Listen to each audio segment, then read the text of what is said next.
a really good turnout. Yes.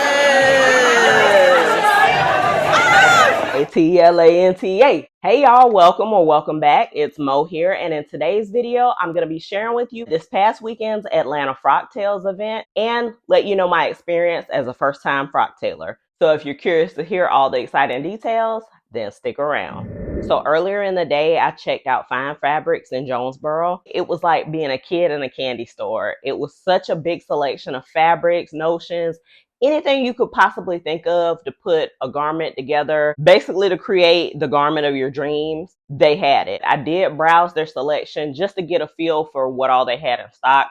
It was a little bit overwhelming, but I'm still glad I perused the aisles because I definitely plan on making a trip later on this year and really splurge. Not only was the selection top notch, but the prices were just right, if you know what I mean. And I'm not one to pass up a good deal, I can tell you that. And I just so happened to run into Rochelle from Rochelle Handmade Designs, Yolanda from Yoli Souls, Raven Marine, and Stacy from So Stacy. And if you make your way down to Georgia, I highly recommend visiting Fine Fabrics in Jonesboro. Now, if you're wondering, what is Frocktails? Well, it's a cocktail style gathering for the sewing community. And at Frocktails, you wear a handmade outfit designed around the theme of the event. And something new that I learned, that they're held not only in the US, but international as well. And you get a chance to socialize and network with other fellow creators. And there's prizes, food and beverages, and a runway show. This year's theme was Secret Garden. And let me just say that Aronica B. Cole and the planning committee are absolute geniuses, because this year's Atlanta Frocktails theme matched up perfectly with this year's Met Gala theme. The venue was beautifully decked out with the garden and floral theme. There were so many cute little areas to take pictures in. And out of all of the little areas for the photo ops, the cloud room was my definite favorite. Let's talk about my dress. So I wore a self-drafted sheer top dress in a lemon print on a black background. The dress had tie straps and, of course, pockets. The pockets definitely came in handy. Now, this dress was my plan B. I made this dress last summer. The original piece that I had planned was a dress with a similar fabric. It was also a lemon print with a white background, hydrangeas, and blue filigrees. I showed the fabric in a previous video where I talked about my plans for the frocktail, but yours truly didn't have enough fabric to make a dress, so I figured, hey, I'll go ahead and do a top. As I was cutting it out and making my modifications to the pattern for the top, I was kind of turning over in my head what I was going to wear with it. And since I definitely didn't have enough fabric for bottoms, I was going to do a solid color bottom and maybe tie the two pieces together with trim. But since I am making a conscious effort to use fabric that's already in my stash, at least until the fall, that was out the window. So another thought that crossed my mind is that I could possibly pair the top with jeans. But then again, I've seen pictures from other Frocktail events, and I knew I couldn't do that. That would just be way too casual. So I opted to wear my dress from last year instead and pair it with some yellow heels and my yellow bag. Ultimately, I think that was the better decision. I'm still working on my set, and I'm loving how it's turning out so far. So once that's finished, I'll just add it to my summer wardrobe. I had a chance to meet some amazing sewers from the community, and some of which I've admired for literal years. The energy was so infectious. First of all, the venue was beyond stunning, and they had it decked out to the max, y'all. It was so beautifully decorated, and it did not disappoint. It was wonderful to see so many familiar faces at the event, and it was an outstanding turnout. So first order of business when I arrived, I had to hit the open bar for a little bit of liquid courage. And as a first timer, I was a little bit nervous to mingle with everyone, but the atmosphere was electrifying. Everyone was so warm and friendly. I just felt like I was in my element. I was so blown away by all the talent and creativity shown in everybody's outfits. Everyone was accessorized and dressed to the nines. It was really inspiring to see how everybody put their own unique spin on their outfit. This really goes without saying, but I had an absolute blast. And of course, there were some heavy hitters in the building, and I really had to build up the courage to go say hello, but I'm really glad that I did. It was such a fun experience, and I can't wait for the next one. The food was delicious, light hors d'oeuvres, but I waited a little bit later on to eat something because I wanted to make sure I got a chance to meet with everyone. Because I did hug everybody that I came in contact with. I told y'all I'm a hugger. I didn't want y'all talking about me after the fact saying my breath was funky. And I made sure I had plenty of gum and plenty of mints in my purse.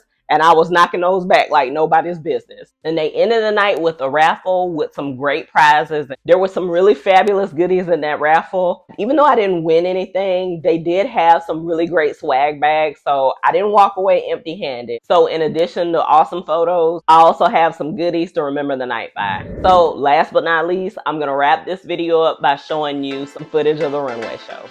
Now, I'm going to apologize in advance because my iPhone was acting like a 2004 Motorola Razr, so the footage is a little grainy, but I promise y'all it clears up toward the end.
If you enjoyed this video, then watch this one next. Thank you so much for watching, and until next time, y'all, keep sketching, keep sewing, and keep the momentum going. Take care.